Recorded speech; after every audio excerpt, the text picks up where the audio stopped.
uma boa parte da nossa juventude hoje vive um problema grave de depressão do futuro, de não saber como vai ser o futuro.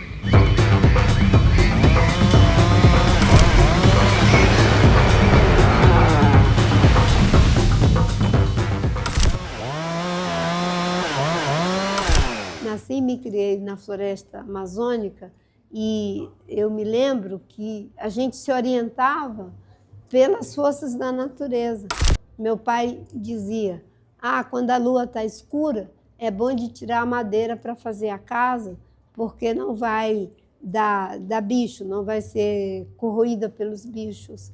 Todos esses sinais naturais, eles funcionavam muito bem. Os códigos de proteção da natureza eram códigos míticos. A gente não pescava mais do que era necessário, porque senão a mãe d'água afundava a canoa. Você não podia matar uma caça, um bicho que tivesse prenhe, porque o caboclinho do mato ia te dar uma surra de cipó de fogo. Aí vieram as motosserras, os correntões, uma outra forma de perceber o mundo, e esses códigos míticos de proteção da natureza foram completamente desmontados.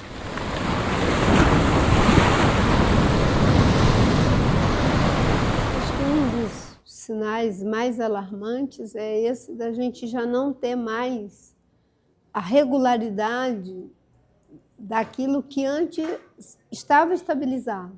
A gente sabia o tempo que ia chover, a gente sabia o tempo que ia fazer sol, a gente sabia o tempo que ia fazer frio, a intensidade dessas chuvas e desse frio, e agora nós não sabemos mais, porque nós alteramos as grandes regularidades cósmicas, né?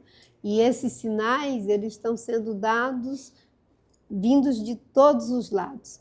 Eles vêm da Terra, mas vêm também daquilo que nós mesmo estamos sentindo.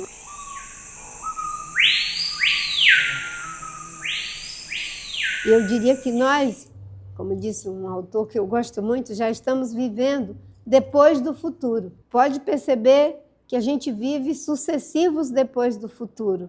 Ontem eu estava me preparando para estar aqui com vocês, e isso era o futuro de ontem.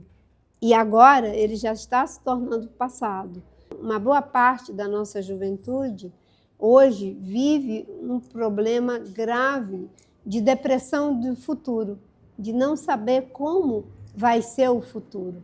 Antes a gente se preparava para viver uma vida num mundo que estava estabilizado em termos das suas regularidades naturais. E isso mudou. Como é que a gente consegue se planejar para algo que a gente não consegue sequer imaginar como vai ser? O futuro é um pretexto para a gente fazer as coisas agora, ou a gente perceber as coisas agora, a gente mudar agora.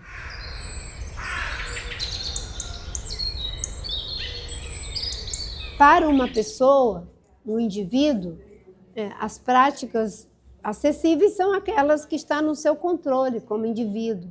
Economizar energia, cuidar da água, cuidar do lixo, ter uma postura de menos consumo perdulário, se voltar para o consumo necessário. Existe aquilo que é a ação individual das pessoas. Agora, para quem é governo, para quem é empresa, para quem é banco, já é um outro padrão.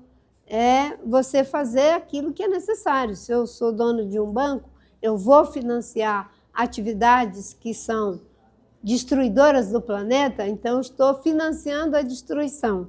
Se eu sou uma empresa, eu vou produzir aquilo que contribui, ou de uma forma que contribui para destruir o planeta.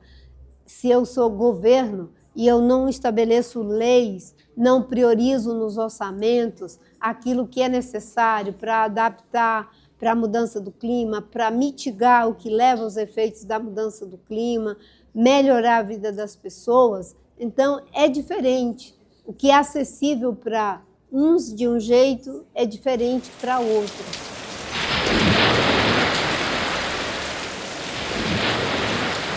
A gente é movido pela esperança, mas a esperança, ela não pode ser uma crença ingênua. A esperança, ela tem que partir de um investimento. Eu sempre gosto muito de uma frase de uma psicopedagoga argentina, chamada Alicia Fernandes, que ela diz que a gente tem que colocar em jogo a nossa capacidade de acreditar criando. Não é a crença ingênua. Então, a esperança, para mim, é a capacidade de continuar sonhando e realizando os sonhos que a gente tem, a capacidade de mudar o mundo e de mudar o mundo mudado, porque o ser humano, ele vai sempre ser esperançoso, mas não uma esperança vã.